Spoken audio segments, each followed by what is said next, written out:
presentation you're going to see today is an interactive workshop and panel discussion presented by Cass County Bridges Out of Poverty. Cass County Bridges Out of Poverty helps people by empowering them to get ahead. They learn who they are, who they can be, and what it will take to get there. Who they are, who they can be, and what it will take to get there. I need to let you know that I've been involved in this program in Cass County for about 4 years. I previously was an employee at Hope United Methodist Church in Edwardsburg, and I was introduced to Bridges Out of Poverty through my job there. I worked with a lot of people who had needs, food pantry, utility assistance, connection in the community. And so it was a natural for the pastor there to try to bring this program into that church. And that's how I became involved. And now, through many board members, we are able to offer opportunities like today, okay? I've been involved in 5 Getting Ahead classes. Getting Ahead is a program of Cass County Bridges Out of Poverty that's an education program. You will hear from a couple of graduates today of that program. You have no idea of the resources that they pick up in those classes, because in poverty, it's all about relationships. It's very, very important in people's lives.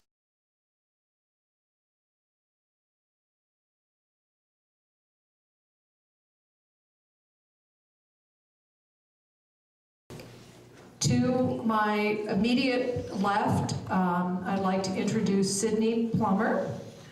Hey, Sydney. Sydney is one of our panelists this morning, and Diana DC. I'm so sorry. They're both graduates of Getting Ahead and part of our board of directors. So this is a great way for us to keep in touch with everything that's happening.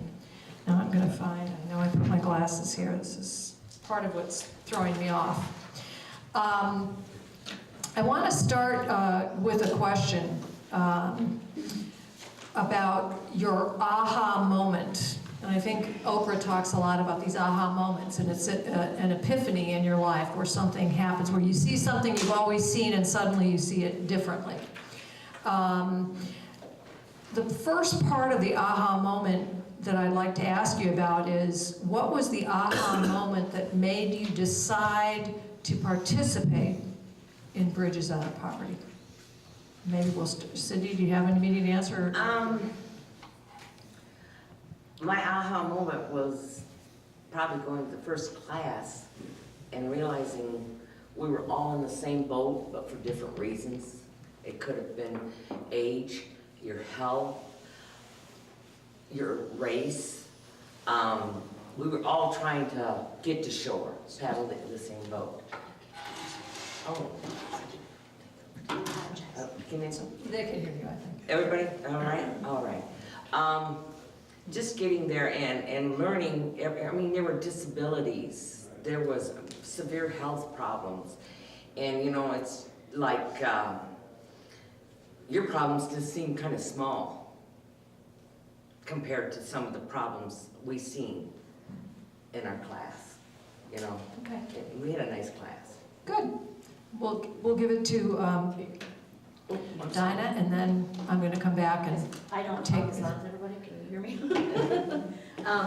I would say my biggest aha moment is when I first got introduced by Robin to go to Bridges Out of Poverty class, and just knowing all the resources that are available in our community.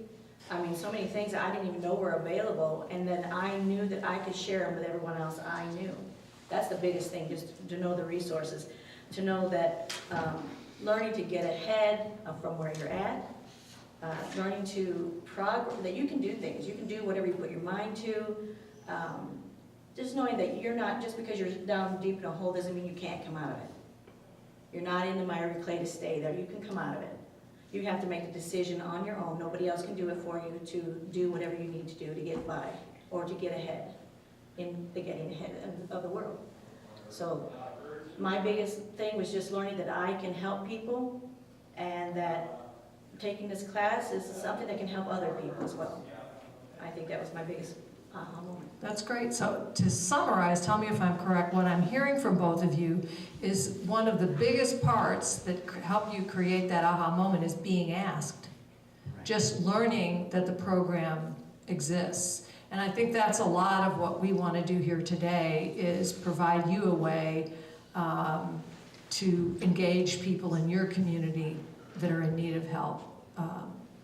So once you got into the program, I'm sure you had many different aha moments. Are there any specific moments that you remember of something that just you'd been dealing with, and then all of a sudden you saw it in a different way and were able to take it on and do something?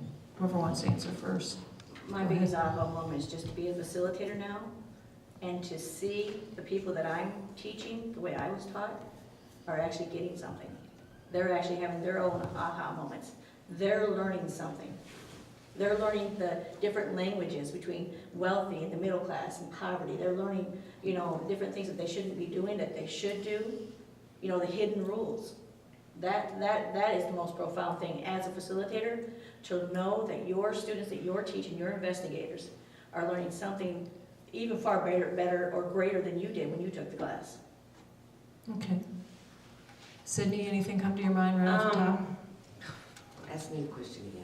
Well, a specific aha moment, something that you'd kind of been looking at a certain way your whole life, and then the class brought it to you in a whole new way. I'm sure there were many, but you know. Yeah, putting you on there the were spot. many, and there were many people that had different personalities that were in the class that made it interesting, that really made it interesting. And my aha moment was realizing we had resources, and that, I mean, all you had to do was ask. And I was working at a food bank, and I thought I was helping, but was I helping myself? Because I still felt poor. But when I went to these classes, it was just like, my problems aren't so great. Maybe you can give us, just as a little background to the degree you feel comfortable, there are two types of poverty that we talk about. Generational poverty, which is grown up in generations of that issue, and then situational poverty, which I think probably in 2008 a lot of people started seeing themselves in those situations where they lost a job and life just turned a corner. Do you feel comfortable giving us an idea of what? But when it comes to situational, even at the last class that we took, which Sydney was in, one of the ladies that went to the class, I know her personally, she's a neighbor that lives down the road from me. Her situation was she had heart problems. She had to quit her job. It was situational. She lost a lot of her things, a lot of things that she lost, her vehicle, or she had to get on Social Security. I mean, she had a good job, she worked full time, she was a nurse. And she was a good nurse, but she couldn't do it anymore, so that was situational. So now you're in poverty, you're learning how to work with a Social Security check that doesn't make as much as you used to. You're learning that your body is failing. She learned that even though her body was failing, she had to learn a new way of life. She had to be on an air pump. She couldn't breathe as well as she used to. I mean, that is situational. Generational, of course, would be you grew up in poverty. And sometimes there are some children that will come out of it and they'll go to middle class. They'll change their life. But other times, I mean, I've heard of stories of a young lady who was born. There was two twins. One was born in poverty. The other one was born in poverty with her. But when she grew up, she decided she was going to get out of poverty. But the other one, she enjoyed being in poverty. She liked where she was at. She was going to stay there. She liked that kind of life. So it's all in the mind of what you think and how you want to perceive yourself. And sometimes we make choices that will either bring us out of it or we stay where we're at. And that would be generational. And Dinah, what was your situation that brought you in? What category would you put yourself? I was in poverty. I was brought up in poverty, but I never thought of myself in poverty. I've always thought of myself as a person who You know, you might be there, but you don't have to act like you're there. You might not have a lot of money, but you don't have to act like you don't have a lot of money. You can perceive yourself by the way you dress, by the way you look, by the way you talk to people. Nobody would ever know. I mean, seriously. It's where you put your mindset, where you're coming from. It isn't about, you know, I might not have a lot, but you know what I have, I'm content. Until, of course, God gives me more than I need. So, and I have a big faith, so I believe, you know, in faith. It's a big part of me. And I believe that with this, even with this program, it is about faith. It is about coming from where you're at and knowing that you can come above and beyond where you are. Okay. Sydney, how about you? Give us a little bit of your Okay, I background. worked at a small die-cast shop. It had 45 people in it. I had 19 years in there. I was 9th in seniority. And when it started to go under, I thought, I'm safe. I'm safe, you know? They only kept 6 people. And it's just like, wow, what am I gonna do now? Well, I hustled and I got another job at DHL. But, you know, I'm 55 and hey, you know, I mean, it was the only job I got because of my age, because they were the only ones that didn't discriminate against the age. And I had supervisors, 4 supervisors bet, 3 bet that I wouldn't make it. And 1 supervisor bet that she will make it. And I had 3 supervisors come up to me and said, we lost money on you. But this one supervisor, he knew me because every time, you know, he wanted overtime, I'd raise my hand. He says, I've already cut you down, you know, overtime. But it was, and then all of a sudden, you know, that goes under. And I can remember hearing around DHL that, oh, I hope this place doesn't go under. I'm going, what do you mean? You know, I just came from a job that had 19 years in. I didn't know the economy was going bad. And actually, they got a union in,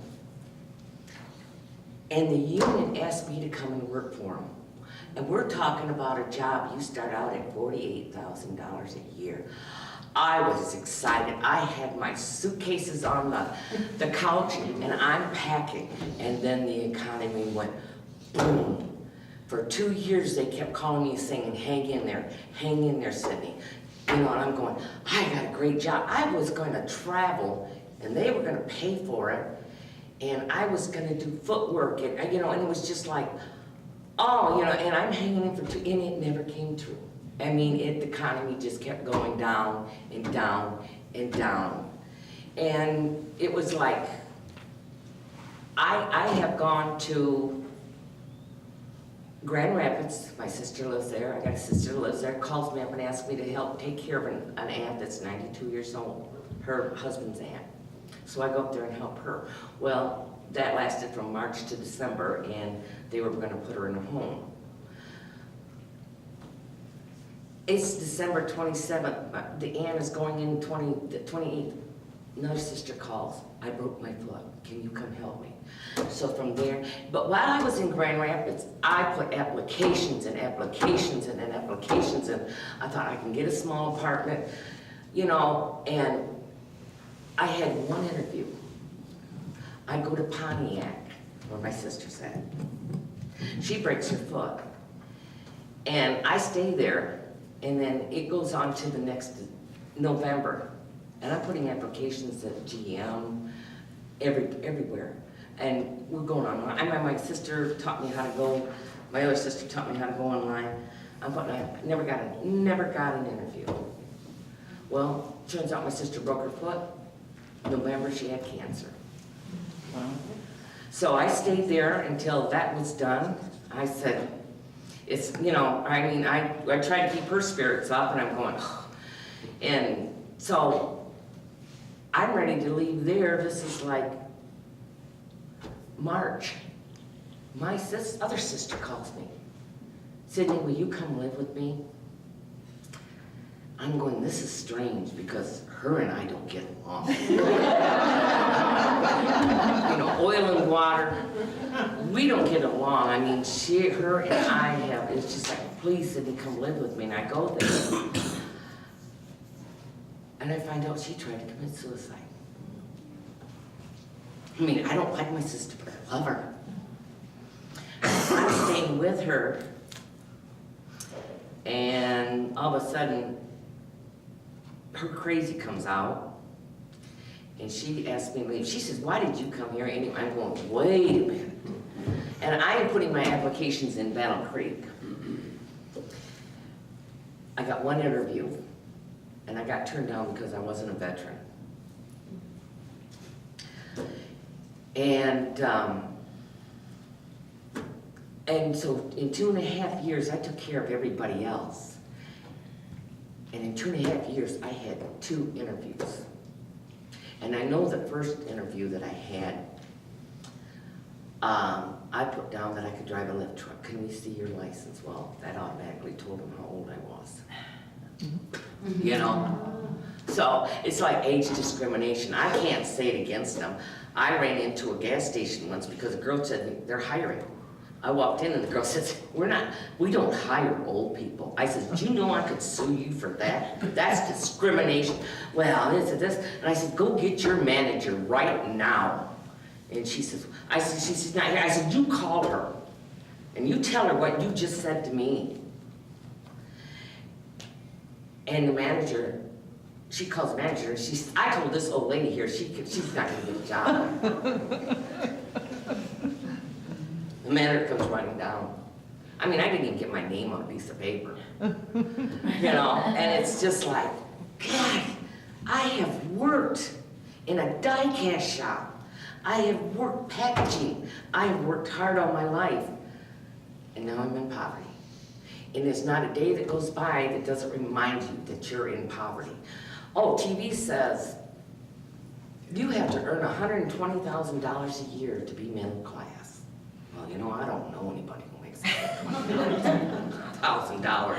I said, does that mean how many people are in this boat? Well, then why isn't, you know, something being done? It's our industry, you know, and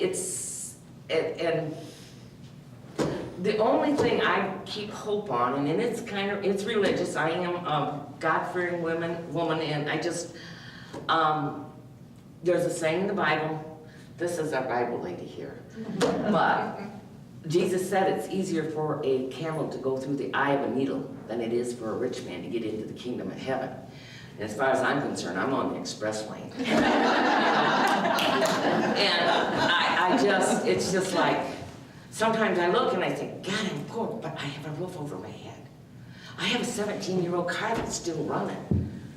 How many people are living in their car? How many people are living in the streets? I'm pretty lucky. I mean, you gotta count your blessings. But, you know, and it's just, you know, you work hard all your life, and that's not how it goes. You don't know what's gonna happen tomorrow to anybody. You really don't. So that's what I want to say. Wow, powerful. Thank you. That is,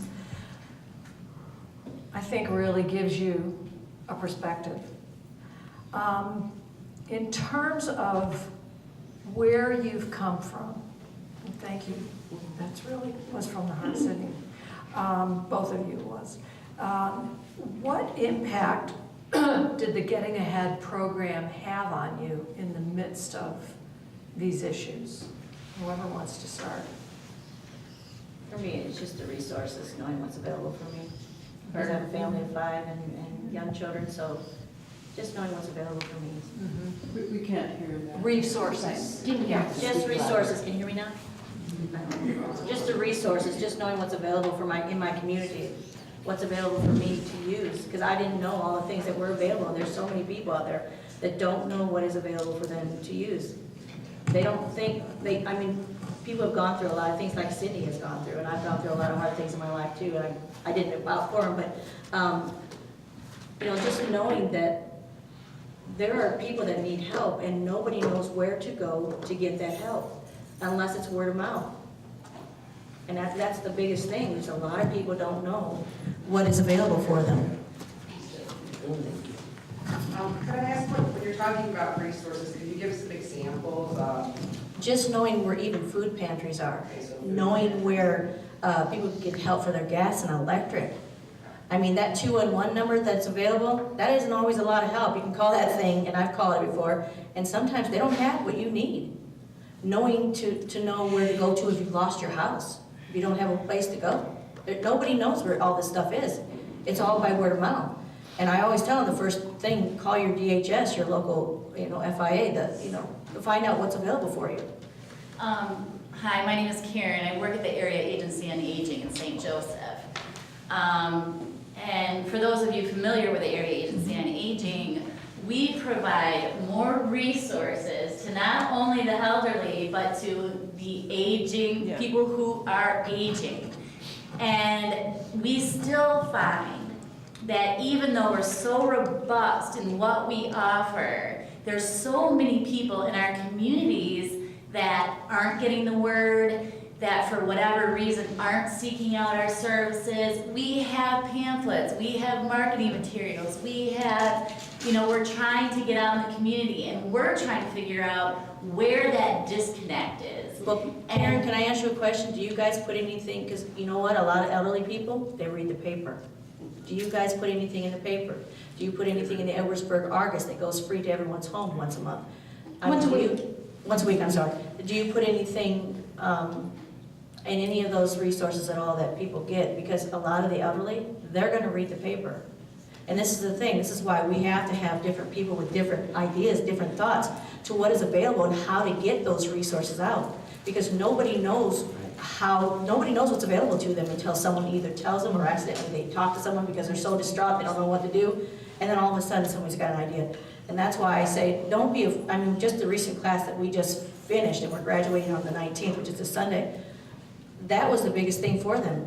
I tell them, go out and share these resources. Don't hold these resources back, because there are people, they find something that's really great and they don't tell nobody. Matter of fact, if they're family, I don't know if anybody has any family, but they don't want to tell anybody. They want them just to be the exclusive one who knows. Oh, that's not what it's supposed to be about. We're supposed to be out there helping each other, helping to be, I'm a minister, so the body of Christ, helping each other, knowing what is available for you that everyone else should be sharing. You shouldn't be afraid to share it. You shouldn't be mad at somebody enough not to share it, because you don't know what they're going through, what's happening in their life. They might need it. Where would someone find out about these resources if we called your office? Who would you connect us with if I wanted to assist my friend here, Pat, and she needed something in her home, and she's elderly? Pretend you're elderly. Well, if you call the general number, you'd probably be transferred to the information resources people, and they would ask you some questions to figure out where she would fit based on her need profile, and then you'd be transferred. So she might not know that you may have aides to be able to come in and help her do her grocery shopping. Those Right. type of things, right? Right. Okay, And hopefully during that conversation, she would find that out. there you And go. we would offer that. So, but it's about getting people to call. As far as the newspaper, we do have things periodically. I don't think that we have a running ad in the local papers. But, periodically we do have things in the papers. But, we have a whole situation and procedure that people that call go through. Yes, ma'am. I have a friend, go ahead. No, go ahead. I have a friend in St. Joe who's in his 90s, and I hang out with him, we eat breakfast. Anyhow, so I called there a couple months ago, and to find out what services were available. He's still getting around, and I'm saying, he goes, well, I don't need that. I said, you need to know when you can't get around. Yeah. When you do need help, let's find out first.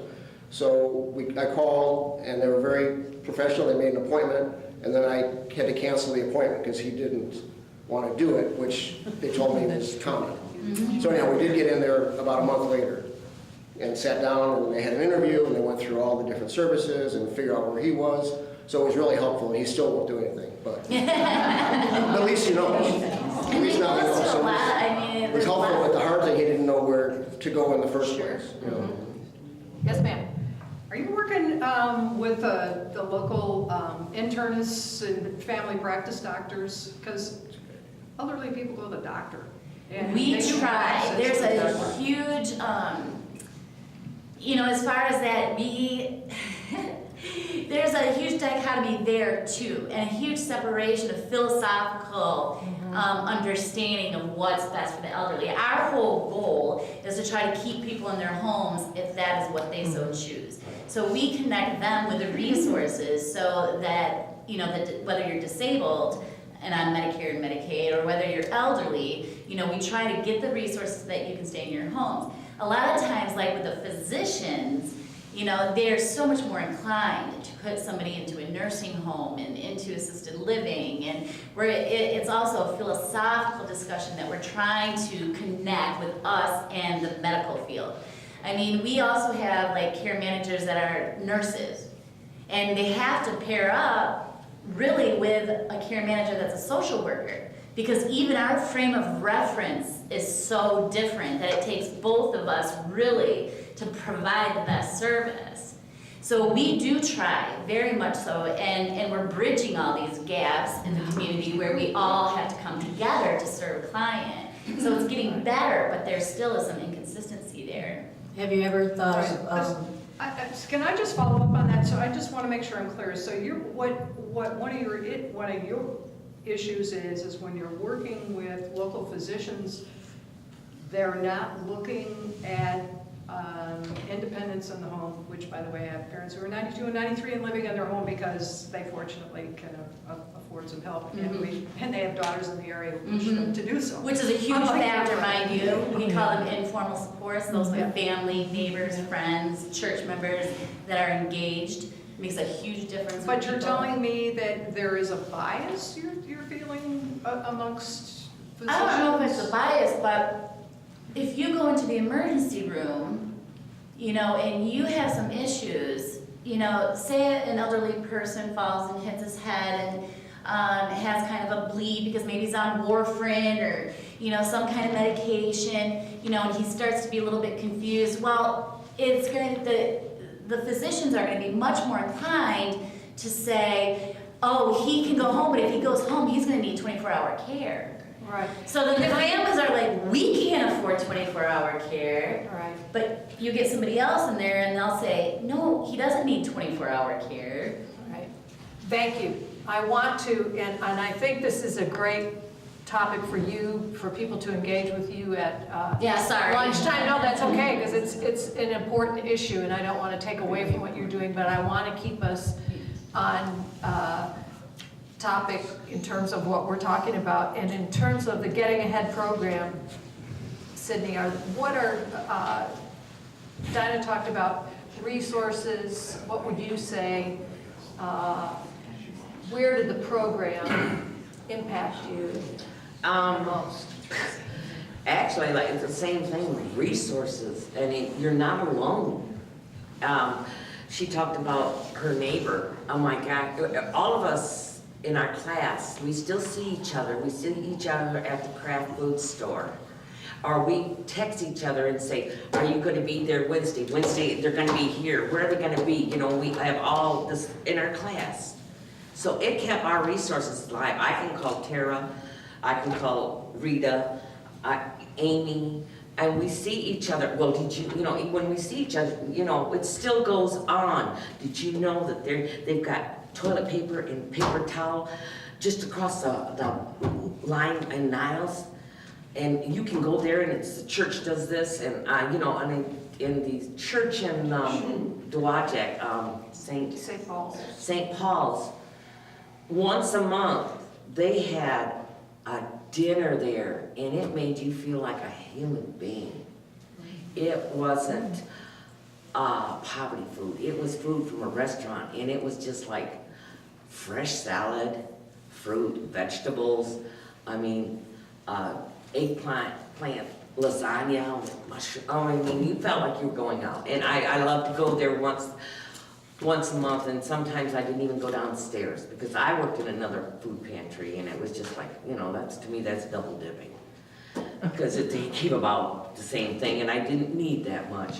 But I would just go there to enjoy the meal. But I would see all my classmates, and it still goes on with them. And every Thursday, I go down to Dowagiac and walk there, and And I have my girlfriend's grandkids, and they'll say, do you know everybody? I said, no, but, you know, and actually I moved from Battle Creek to the area, and I always felt like a loner. But it's like, you know, well, now I don't. And I think the class broadened my horizons. And I also think it made her more open, because when she first started the class, she was not very open as she is today. No. She was very quiet, and now look where she's at. She's Well, I open, was- and she's gonna tell everybody about what happened to her and how she got by. Right, well, actually, I was sick. I had whatever, and then I was depressed. I was depressed at where I was at. And a lot of things had happened. I thought I was related to Job, you know. About that, yeah? You know, when is this gonna stop, you know? But anyway, you know, but the resources keep going on and on. We text each other, we call each other. And sometimes it's like this summer we haven't, well, why haven't you done this? You know, I mean, I still get, I'm sorry I haven't called you in a month or so, or, you know, but we still see each other. And it's nice. And that's yes, ma'am.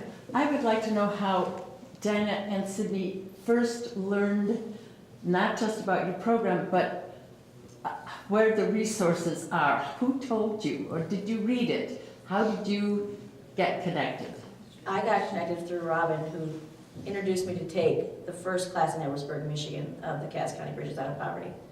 And that's when I found out with the two ladies, Kim and Jen, which were wonderful facilitators. They taught us, and Jen she worked as a social worker at the time. And I'm not sure if she's still there, but yes, she is. And then Kim, she was in poverty, and she took the class before me.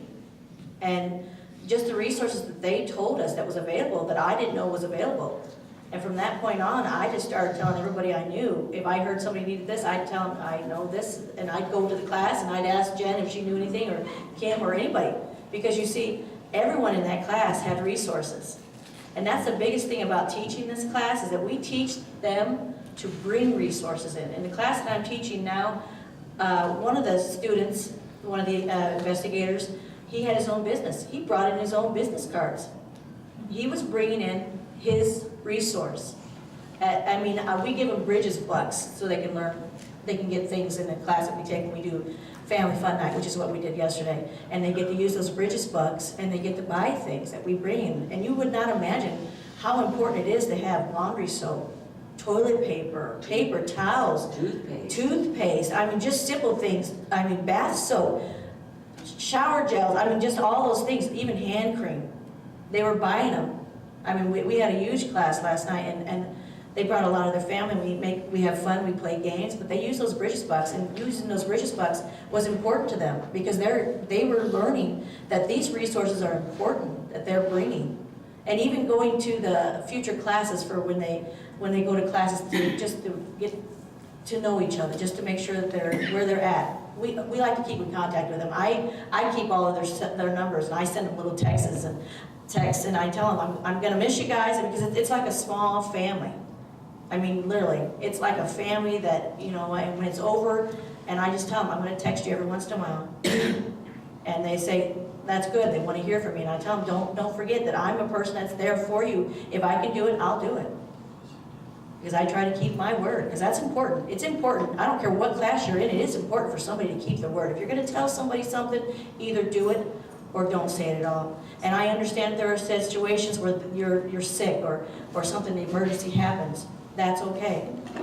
But it's important that we all learn to keep our word and do as we're supposed to, as we say. It is important no matter what class you're in. I want to bring up something that I think is, share with you one thing. On the Bridges bucks, the things that people buy with these bucks, and it's for different things that they've done in the class, it's donated items that they're able to go through and buy. Now, a hidden rule for those of us who have never been on food stamps or had to rely on anything like that for assistance, tell us of those things, what you cannot buy with food stamps. You can't buy anything non-food. So you can't buy paper towels, you cannot buy toilet paper, you cannot buy what we would consider something that, how do you get by without it? and that are probably among our most expensive items that we're buying. That, I would say, is probably a hidden rule that most of us in this room aren't aware of, that you're extremely aware of. Even the co-facilitator, she went through her house and she could have happily had a garage sale. She took everything she was gonna put in the garage sale and she brought it to the class. There was lamps in there. I mean, these were important things to these people. They needed a lamp. One of the ladies took one, the other lady took one to her home. And she was afraid she couldn't fit it in her vehicle, but she got it in there either way, anyway. And I was afraid I couldn't get it in my vehicle because I have a small car, but I got it in there anyway. We tore it to pieces, but we got it in there. But it's important. These things were important. They didn't have a lamp. These were people that didn't, a lamp was important to them. You have no idea what people throw away all the time or give to Goodwill. Start giving it to local places that give out, that give free. There's so many people that need your junk. Cindy, did you have something to add? Yeah, I heard about the food pantry by word of mouth from a neighbor. Well, I went down there and I said, well, this is gonna kind of help me get ahead, you know, might give me soap or whatever. And I filled out the application. On the application, it said, would you be willing to come in and help? I wrote yes. And like, I showed up. And they said, what are you doing here? I said, I filled out the application that I would volunteer to help. Well, why? I said, because I filled out the application. I mean, this was, I don't know, this gentleman just interior. He says, do you always keep your promise? I said, I'm here. And he took me outside to argue with me, why was I here? I was like, wait, and I got the feeling, what do you think I am a spy? But I went down there to work in the basement to fill up boxes of food for people. And you don't know how many people that came down there and did not know that people on the Bridges car, or that people in poverty couldn't have toilet paper, couldn't have laundry soap, couldn't have toothpaste. And I'd say, you know, does someone know a dentist where you could get toothbrushes and toothpaste? Well, yeah. I said, they said, what? I said, people in poverty can't get this on their food card. Well, I didn't know that. I thought they could. Everybody down there in that basement thought you could buy it with that little card. The DLH gives you. And it was just like, wow. I thought I lived in a cave and I never went outside the house. And you were working with these people. And it was just like, and I'm thinking to myself, when I read that there was always kids in there, there were always these great big boxes. They would have Rice Krispie treats, and I would grab handfuls and I would throw them. And I always try to make sure they were on the bottom. And this one guy says, what are you doing that for? I says, because treats are the first thing to go. And they've got kids. And he says, what? I put everything else in the box that I need. I always had the messiest box. I don't care. I got it in there as fast as I could and up to the people I could. But I always try to cover as many, you know, what the treats I got for the kids. And, well, if they're over the age of 12, they can't have Pop-Tarts. What? There's human beings addicted and adults addicted to Pop-Tarts. You know, that's their morning meal. And it's like, do you people even know what poverty is? So, I don't care what they said, I put them in. But it's like, the guy took the box and he had all the treats. And he went up there and he comes back down and he says, Cindy, you should have seen the kids going through that box. Just look, there's one. And then I said, don't, you know. And it was, I think sometimes people who are working there have no idea. They don't. They don't have no idea. And how important it is to just give somebody something. And you know, I've worked in many businesses where people were just so greedy, like it was their money. Yeah. Like it was their food and they were afraid to give it. Give it. It's there for that reason. And the fact is, if you don't give it, it's going to expire anyway. Because sometimes people in those food pantries get food that's going to expire right away. So give it away. why let it be thrown away? And Let's set it on please the don't give shelf. expired food to people, because just because they're in poverty doesn't mean they care about their health. Doesn't mean that they want to have something that's rotten. They're people too. Give, that's how you're given. Yes, ma'am.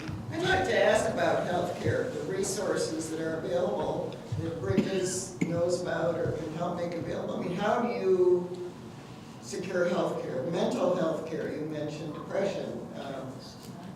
Lots of people have mental health issues in this country, particularly the poor, I think. How do you take care of yourselves? Your mental and It's physical health? getting to the, now that we have Obamacare, which they call, I'm sorry, but, to me, everybody, you know, we don't like, oh, this president, nobody likes, you know, every president's got something coming at them, but like, when that Obamacare come over, it was like, I could go and have my,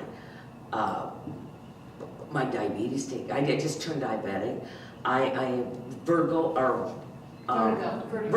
I had vertigo, and I didn't know I had it. I always thought, oh, like this. Well, then the doctor told me. Well, then I found out my brother has it, my mother has it, my aunt, you know, and it's just like, I didn't know it was a family thing. But anyway, it was a godsend. Other than that, I had to pay to go see the doctor over there. And another thing, DLS told me, well, you can go on the computer and do this.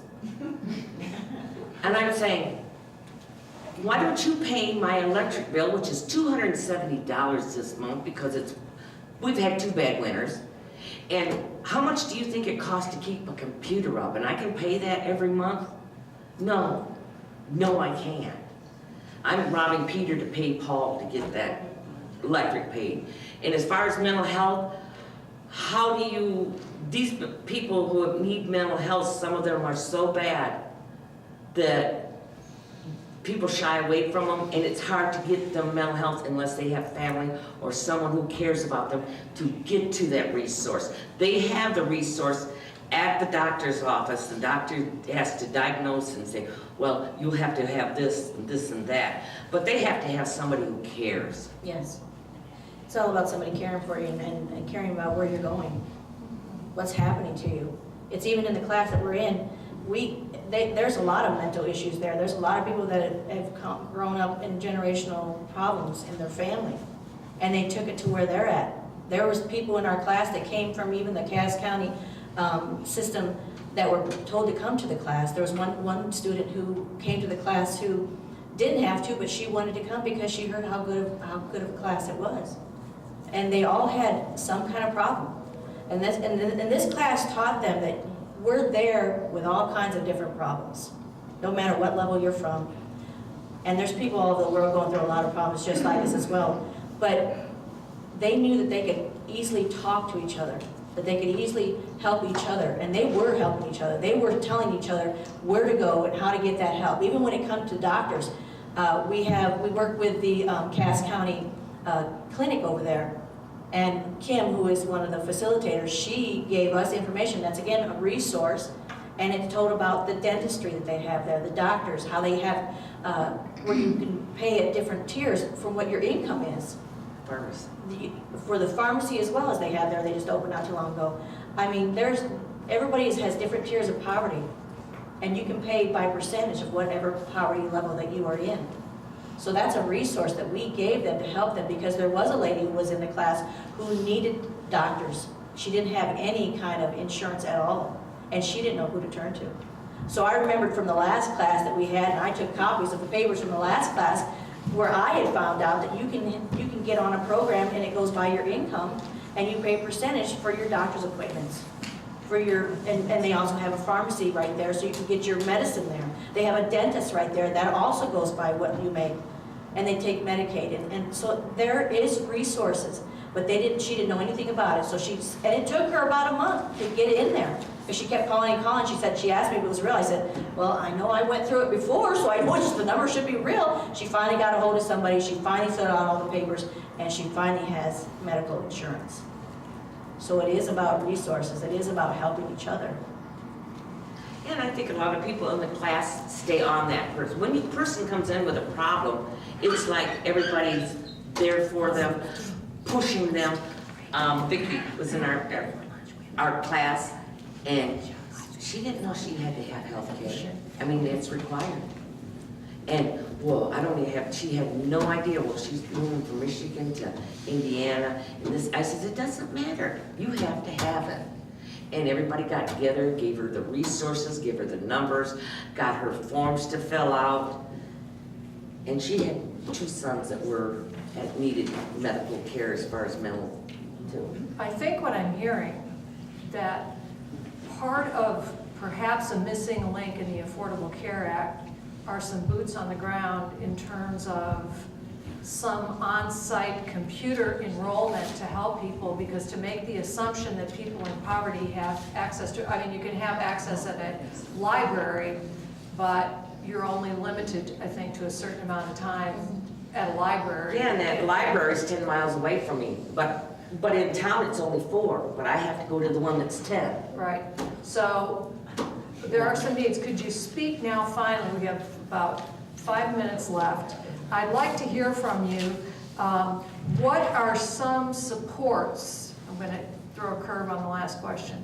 What are some supports the community can provide to you that would be most beneficial? And maybe by saying that, we might find out during the break resources that are available that you may not know about. But what are some resources that would make a big difference to you? Well, first of all, Karen right there. Yeah, good. What she knows, I don't know a lot about. Right. And right there, sharing that information, getting with her, putting our heads together, helping her figure out a way to get the information out. Even making pamphlets. I mean, the Bridges Out of Poverty, Cass County Bridges Out of Poverty, they make pamphlets that they share around. I put them at our local library. I put them at our post office.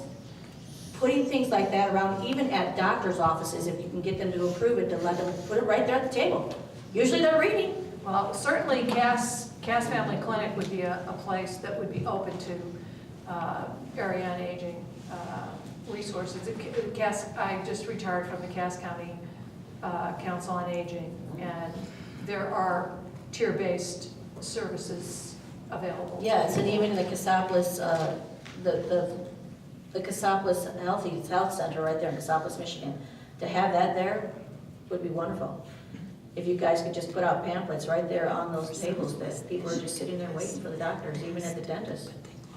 Sydney, anything that you think of off the top of your head? That I need, or that? Yeah, or that you think would be a resource the community can provide. I think what I'm hearing is that we can become a conduit for resources that people know about, and that's what we'd like to become. I need a resource on helping me fix things in my house. Okay. And that is a big thing. I have a father-in-law who lives in Indiana, and that's the thing. I know everything a lot about Michigan, but I don't know much about Indiana and where to go. So knowing resources, even for your community that's right next door to you, because we're close, Indiana and Michigan are right next to each other. Right. And he has a roof problem. He doesn't know what to do to fix his roof. So I said, well, if you were in Michigan, I'd know where to go. So first thing I told him was to call your local DHS office, your FIA. Find out through them what you can do to get help. And they'll have something like the SMCAA. Maybe they'll have something like the Council on Aging program. And hopefully that helps him. So immediately he said he was going to call. But of course, recently I just heard that he had problems with his heart, and he's going in today to have his heart checked on again, and he might have to go back to surgery. So he's worried about his roof. It's all about his roof. And there's so many senior citizens out there that don't know what is available for them, and so they live in the same old leaky roof. They live with the same old pipes that are frozen because they don't know who to go to for help. Thank you, ladies. Thank you. I feel like we've heard your heart. In closing, I want to just say a couple of things that kind of I became aware of that maybe touch a little more on what's happening. One of the first classes, people talk about obstacles in their community. These are just a couple that I heard about that just, if I had to face them, I don't know what I would do. This was in Edwardsburg. I went to one of the classes. The pharmacy had just closed. Well, when you live in a rural community, transportation is a huge issue. You lose your pharmacy, you've lost something enormous. Edwardsburg has now lost their Hardings because most of the people in Edwardsburg shop in Indiana, so the Hardings closed. You're having communities that are becoming food poor because now you have to shop at a gas station, little mini mart or something where everything is priced, you know, probably 5 times higher. There are a whole variety of issue upon issue upon issue. We have an average of someone that's coming out of poverty to actually enter back into the workforce takes about 5 years just to be able to get resources. Kim is one of the people who has just now gotten a full-time job after 5 years of struggling with her kids and a whole variety of just pure determination. Here's what she faced. The second she got that job, her benefits were cut off before she got her first paycheck. Okay? So what happened was she knew that was going to happen, had to take whatever resources she had, buy as much meat or whatever she could to feed her family. But what are we doing to people who are just going back into the workforce? We're almost making them one paycheck short every month and giving those paycheck, resources, you know, where you borrow against your paycheck, payday loans, free rein, because we're putting people in a situation. If there's anything I'd love to advocate is to go to Lansing and say, look, it's a one-time deal. They get a full-time job. You give them $1,000 to carry them from poverty to paycheck so that they at least have something. And it's a one-time deal. They lose that job, whatever, that's it. But at least you've given them something to bridge the gap. We're tormenting people that need help. It's almost like the government is suppressing them. They want them out, but as soon as they try to get out, it's hard to get out and stay out. So they suppress them and they get back into it. And that is the one thing that we do talk about in the Cass County Bridges Out of Poverty class, is what are we going to do to make sure that we can stay out and not have to go back in. And a lot of times it's all about how the government, they want us out, but they don't help us to stay out, or they don't help us to get out. And that's the biggest problem. Yes, ma'am. Last question, and I then we'll just take a want to break. say, that's not a question. You know, the League of Women Voters, one of our main principle is to register people to vote. I'm interested in your opinions about the percentage of people in poverty who vote. Because what you're bringing up is public policy, a public policy issue. Yes. That will only be changed at the polls. Yes. Do you vote, and do your peers vote? I voted since I was 18. Great. Our government teacher said, if you're 18 and you're old enough and you register to vote, I'll give you an A for this semester. This is not the funny part about it. I seen my aunt and uncle come to the school and they were voting too. It made me so nervous. And so I looked in there and I'm going, all I could see was, I didn't even know who I was gonna vote for. In fact, I walked down the hall and knew I was gonna vote for, but once I seen my aunt and uncle, just, well, who are you voting for? I went, I don't know now. And I went in there, I voted for John Smith. And I hate to say this, but it was the Communist Party. My first vote. And I have not ever told anybody that, but it was just like, I'm going into this thing and I got answers. But here is a resource that the League of Women Voters can provide. Yeah. My husband and I used to pick up neighbors to go vote. Great, that's wonderful. In trailers, that lived in trailers. And we would go, he knew everybody, so he'd come up, are you voting? Are you voting? And to me, voting used to be a social gathering. That's You used to dress up, and I can remember, my mom and dad in suits and dress. Where are you going? But because it was a social gathering. But now I think the country feels hopeless. So many people don't want to. That's true. However, the only way it will change. Yeah, I know it. So I would It's ask important you to know that people include know. voting in your training. Yes. Well, it's important for people to know that one vote means a difference. It makes a difference. But what about the electoral college? Electoral. What does that, I'm living, I'm voting that. That'll be a whole different.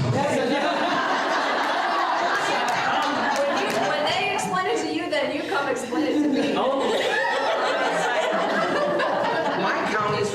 Republican, but if I vote Democrat, well, you know. It's all right. I know.